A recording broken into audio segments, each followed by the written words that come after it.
습니다. 증인 선서를 하지 않는 등 불성실한 태도를 보였던 조윤선 문화체육관광부 장관은 국민의당 이용주 의원의 끈질긴 질문에 결국 블랙리스트의 존재를 인정했는데요.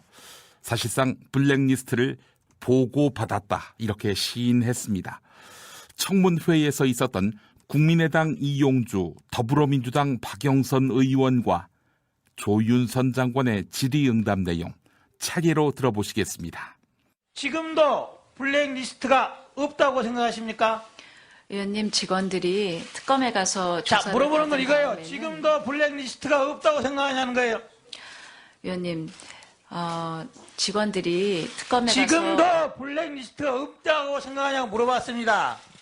문건으로 된 블랙리스트가 존재하는 게 맞아요? 안 맞아요?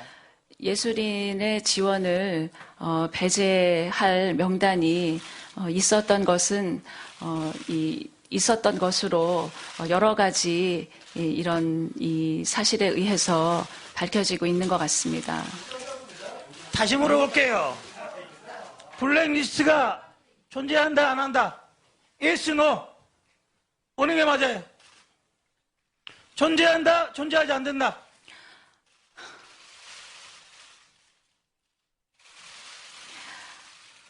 그 예술인들의 지원을 배제하는 그런 명단은 있었던 것으로 판단이 되고 있습니다. 저한테 이 문체부에 직접 장관과 회의를 했던 사람이 제보를 했습니다. 뭐라고 제보를 했냐면 조윤선 장관에게 이 블랙리스트, 소위 말해서 예술인들의 지원을 제한하는 명단과 관련된 보고를 2번 했다는 거예요.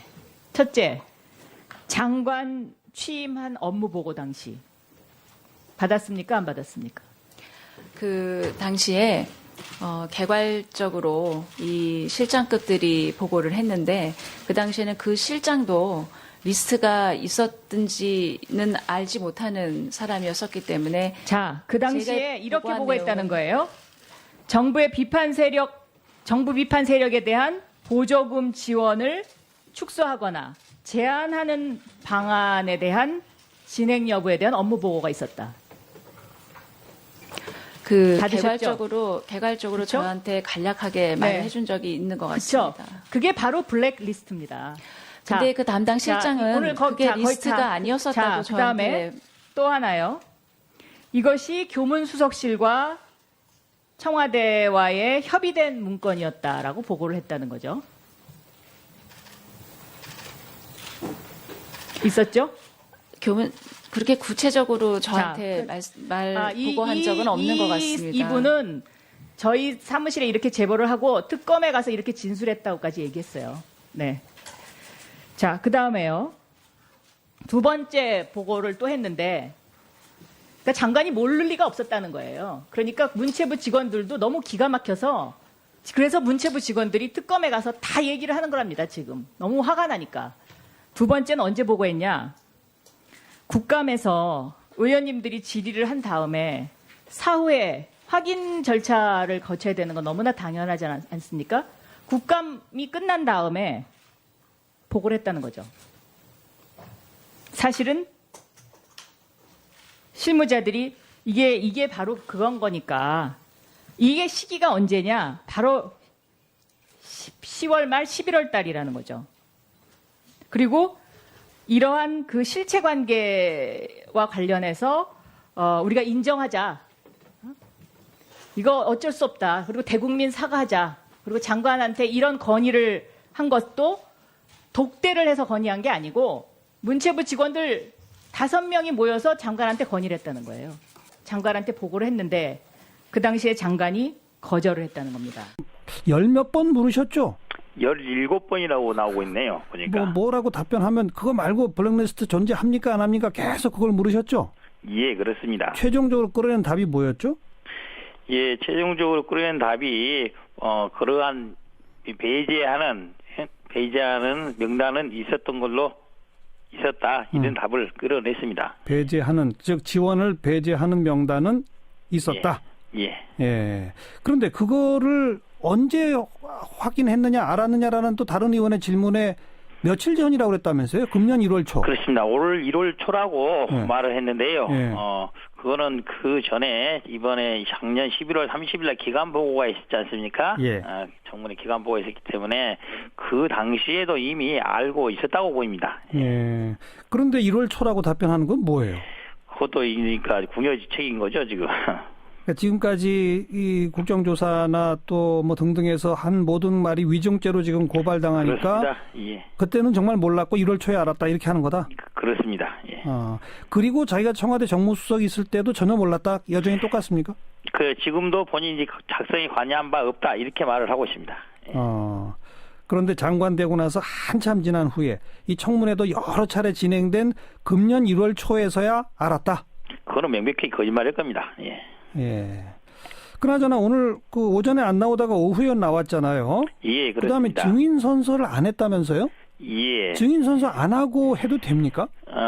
이게 조윤선 장관이 그 1차, 2차 청문회 때 와서 증인 선서를 했기 때문에 그게 유효한 거 아니냐라는 지금 논란은 있는 것으로 보입니다. 예. 그런데 최종적으로 결정된 것은 조 장관이 11월 30일에 했던 증인 선서가 아주 유효한 것을 알겠다라고 답을 했기 때문에 예. 그것을 증인 선서로 가름한 것으로 인정할 수 있지 않을까라는 판단입니다.